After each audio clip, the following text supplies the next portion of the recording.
आप हमारे स्कूल में गए होंगे तो आपने देखा होगा बगल में, आप जब गए होंगे तो बिल्डिंग बनी वैसे हाथी की तरह खड़ी है। तो मेरा अच्छा उसके लड़के भर्ती होते हैं और पढ़ते कहाँ हैं?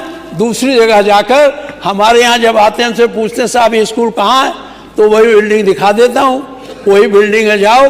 वो आश्चर्य में हो जाते हैं, मुझे तो इटवा लिख के भेजा गया, तो उन्हें बताया जाता है। तो आप इसमें थोड़ा जो बजट दे दीजिए तो ये पूरा बन जाए, और दूसरे जो हैं उसे संचालित कर दीजिए।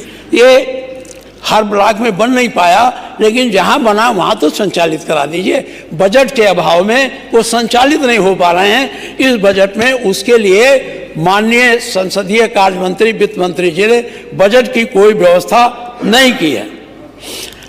ये एक और है आपका संकल्प पत्र, 22 में कहा था 6000 डॉक्टरों, 1000 पैरामेडिकल स्टाफ की नियुक्ति करेंगे। पता है हमने आंकड़ा मांगा नहीं, पता नहीं हुआ कि नहीं हुआ, ये मुख्यमंत्री जी बताएंगे। भाजपा के संकल्प पत्र 2022 में कहा था 2024 तक, अभी इस पर बात हो गई, मंत्री जी बैठे हैं। जल मिशन के अंतर्गत प्रदेश के हर घर को नल से स्वच्छ जल उपलब्ध कराया जाएगा। प्रश्न के जब मैंने पूछा तो आपके संसदीय मंत्री जी ने कहा ये इसलिए रुक गया, 24 में बनाना था, 24 तक नहीं बना, अब 28 कर दिया। इन्होंने स्वीकार किया कि भारत सरकार ने हमको पैसा नहीं दिया, इसलिए हम इसे पूरा नहीं कर सके। आपने तो स्वीकार किया। अरे आप अभी प्रश्न का उत्तर निकाल के देख ली। मेरे प्रश्न में आप जवाब दिए थे, हमने पूछा था क्यों नहीं बन पाया, तो आपने कहा भारत सरकार ने पैसे नहीं दिया। ये आपका है, हम अपना नहीं कुछ कर रहे हैं, और न हम आप पर आरोप लगा रहे हैं, न हम आपके नेक नीति पर कोई उंगली उठा रहे हैं। हाँ,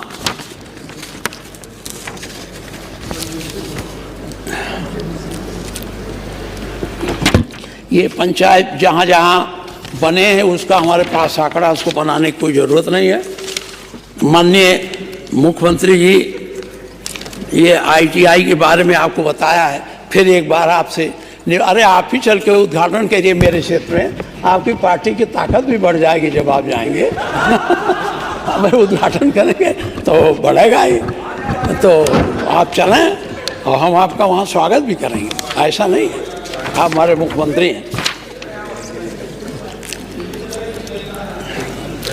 एक अब ये रिपोर्ट आंकड़े हम जो देते हैं क्राइम के, वो आप मानते नहीं हैं। आपका अधिकार, आपके कर्मचारी हैं, उनसे आप आंकड़े मंगा लेते हैं, हम लोगों को मिलता नहीं। NCRB के आंकड़े हैं, इसको कायम पढ़ दें, लेकिन ये 16 से 22 तक का ही है। और जब यहाँ तुलना होती है तो 16 से 22 की नहीं होती है, 16 से 22 में, और हमारे पास और आंकड़े हैं, हम उसको कहाँ तक पढ़ेंगे। हमें हर प्रदेशों का भारत सरकार के यहाँ जो निकला है उसमें सबका है, मैं उसको बहुत ज़्यादा यहाँ तूल नहीं देना चाहता। लेकिन एक चीज़ है, 2016 में IPC की अपराध की धारा हुई थी 2,82,171, और 21 में हुई है 3 लाख, 22 में हुई है 4,01,187। 16 से 22 तक का आंकड़ा, 22 के बाद आपने सुधारा होगा, वही आप बता रहे होंगे, लेकिन 22 तक का है कि 58% की वृद्धि हुई। SLL अपराध में 16 में हुआ था 2,11,854, और 22 में हुआ है 3,51,188, 66% की वृद्धि हुई।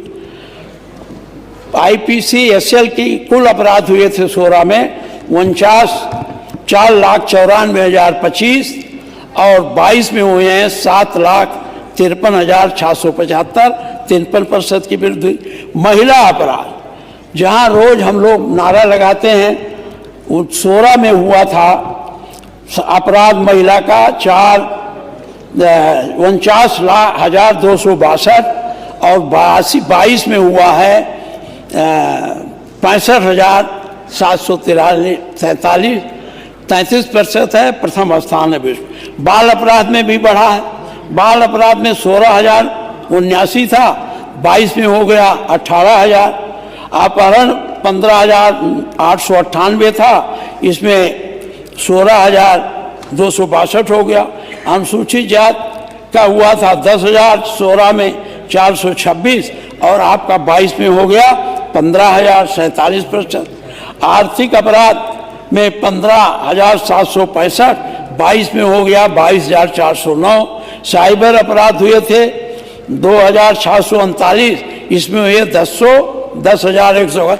मैंने इसलिए कहा है मुख्यमंत्री जी कि आप इसको गंभीरता से लें, और आप तो अपराधों के पर बड़े कठोर हैं और चाहते भी अपराध ना हो, आपकी इच्छा, लेकिन ये राज्य व्यवस्था ऐसी है, जब से बना है पूरे अपराध तो कोई रोक ही नहीं पाया। वन माफिया आपने पैदा किया था, आज माफिया नहीं है, दूर की कौड़ी हो चुकी है। गोरखपुर के सब माफिया तो पहले ही जा चुके थे, उनको हम पहले निपटा चुके थे। बाकी जो बच्चे खुचे थे उन सबको हम लोगों ने उनकी गति को पहुंचा दिया है।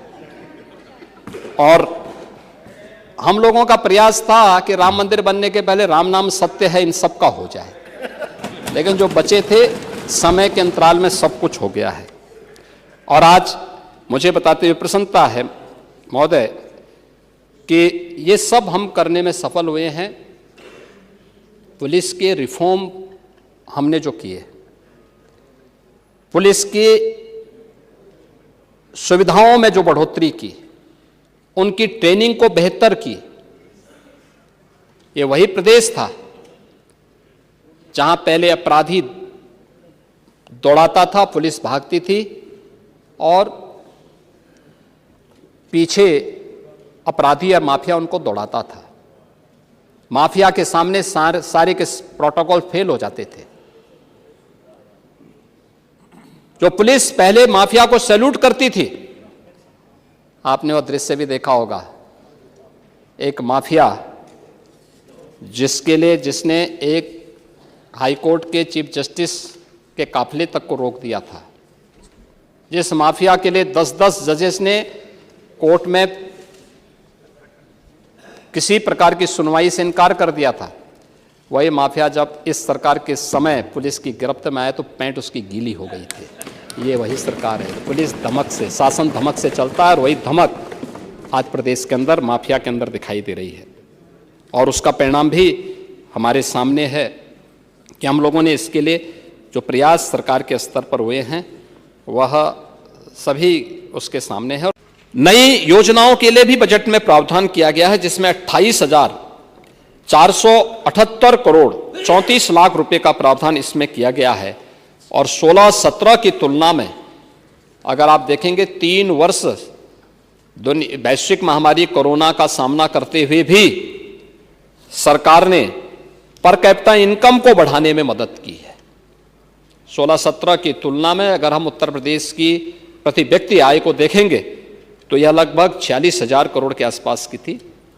आज ये बढ़कर यानी 23-24 में, मैं अभी 24-25 की बात नहीं कर रहा हूं, 23-24 में यह बढ़कर के 93,514 करोड़ यानी पहले की तुलना में दोगुने से अधिक बढ़ी है।